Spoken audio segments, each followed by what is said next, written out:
Testing, 1, 2, 3. Testing, 1, 2, 3. Testing.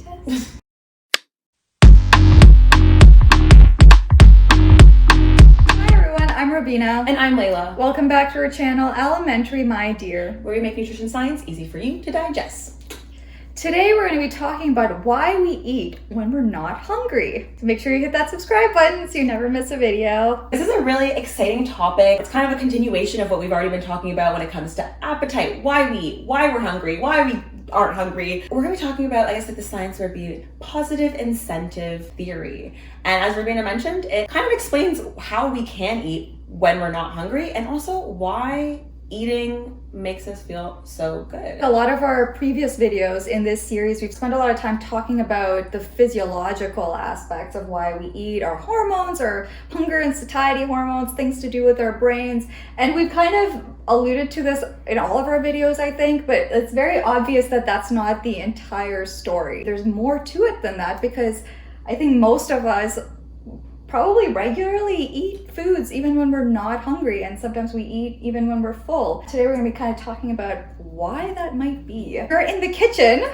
because we're going to be making some fried plantains. And we chose this one because this is a food that makes me really happy, and I can tell you I could have eaten a whole horse. If someone gives me a fried plantain, nice and ripe, crispy edges, I'm eating it. I think I have had it, and maybe my brain didn't count it because I didn't do a good job and I didn't really like it. I don't think it was ripe enough when I had it. I did it in an air fryer.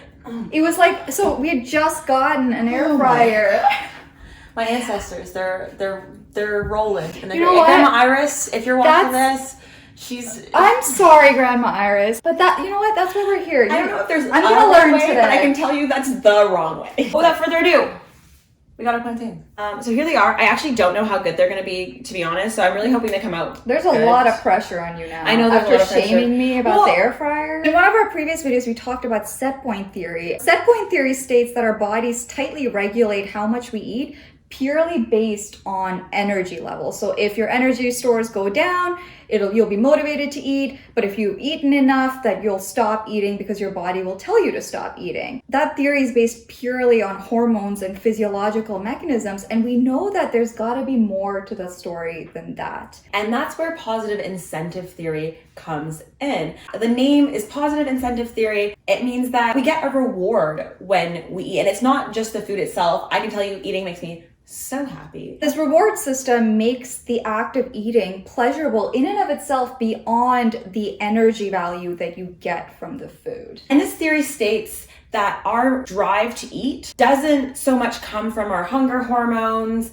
It comes mostly from the positive reward of eating, like that feel good of eating, and knowing how good eating feels, we go and want to eat again. Yeah, the anticipated pleasure from eating. And we know that this is a valid biological mechanism that humans have because, when you think about something like sex and mating is obviously really important to propel the species forward, but we don't necessarily need to engage in that behavior in order for ourselves personally to survive. So we have that mechanism of getting pleasure from sexual activities, which motivates us to seek out that behavior. And interestingly, there's a lot of overlap in the brain areas that are involved in the pleasure from sex as well as the pleasure from eating. The hypothalamus is involved with both. We also have the nucleus accumbens, which is associated with the pleasure of mating, certain drugs, and feeding as well. And it's actually stimulated when you have food in your GI system. Another way that food is associated with a reward system is that when you eat, things like dopamine and serotonin are released in our brains as well. And those are considered feel-good hormones that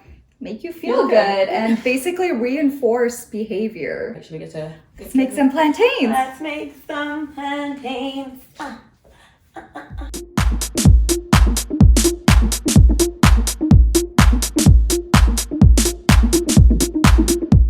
So educate the people on how to make this. So we have our plantains. This is for optimal positive incentive, optimal pleasure. The riper the better because they're a little bit sweeter and they get crispier because of the sugar. And you cut them. I do them on a bias. Learn that from Grandma Iris. If you're gonna come for me by the way I cut them, you're coming from my grandmother. So I'm gonna open this one.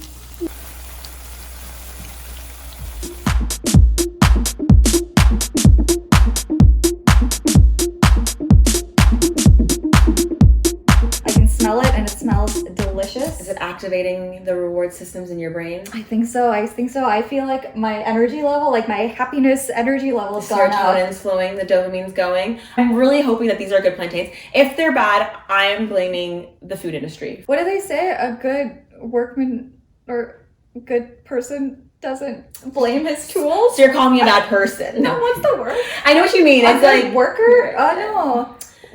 What are those people that make things? But it sounds like you're blaming your tools, so... Well, I think though most of the time though, the tools are not what's in the final product. You're getting weirdly defensive. You can tell that this means a lot in your family, right? Like you really want it to be good. I want it to be good. Also, like when I cook for people, I just want them to like it. It looks sweeter, I think. This one. Okay. Cheers. Cheers. Okay.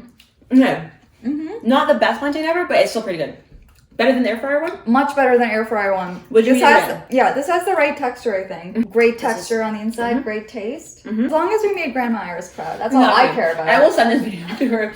Should we talk about taste? The importance of taste in what we eat. So we know that foods that are more palatable or more tasty will drive people to eat more than foods that don't taste as good. And this might sound really obvious, but this is just to kind of highlight the fact that, you know, theories like set point theory, they really kind of hone in on the energy content of foods and whether you're physically hungry or physically full. But really, we know that things like taste do play a really important role in what we eat and how much we eat. Things like sweet foods or fatty foods, those are especially the types of foods that can trigger people and animals to eat more. Which makes a lot of sense because those are energy containing foods, and there was a time where getting enough energy was a huge priority. One of the top goals of every day. Yeah, it makes sense that we have extra reward with that because we're extra motivated to go find things that are sweet and things that are fatty.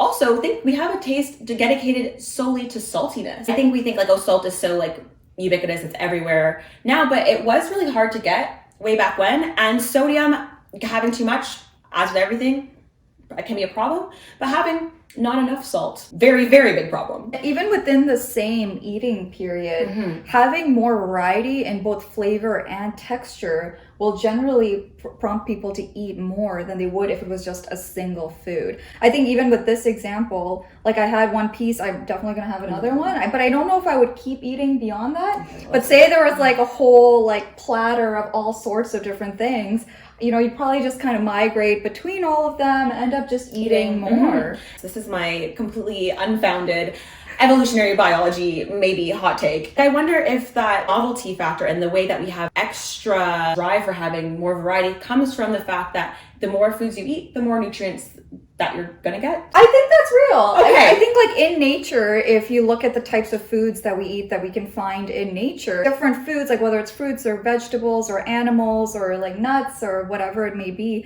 they all have different types of nutrients in them, right? So I think if we were to have a variety of those foods, you'd get all the nutrients that you need in order to function at your best. So I imagine that that's probably part of the motivator for seeking out variety in your food. So we talked about the rationale of taste and seeking out variety in getting in enough nutrients. And we brought up the example of, you know, the variety of foods that we find in nature. But I think our food systems and what we're surrounded by now looks very different than what it used to. Yeah. People have used, and people being like the food industry have used this neurobiological phenomenon of like the pleasure of eating to kind of push us to eat more. You know, there's people whose entire job is to like get you to eat more of whatever food they're making. And I think they're definitely capitalizing on the dopamine release. I think a lot of times when you think about food manufacturers, maybe we think of it more as like cooks or chefs, but really they're pipetting. They're this is chemistry. It's straight up chemistry, scientists making these foods. I mean, shout out to them. They've created a lot of really cool products that last a long time, which is really convenient for most of us.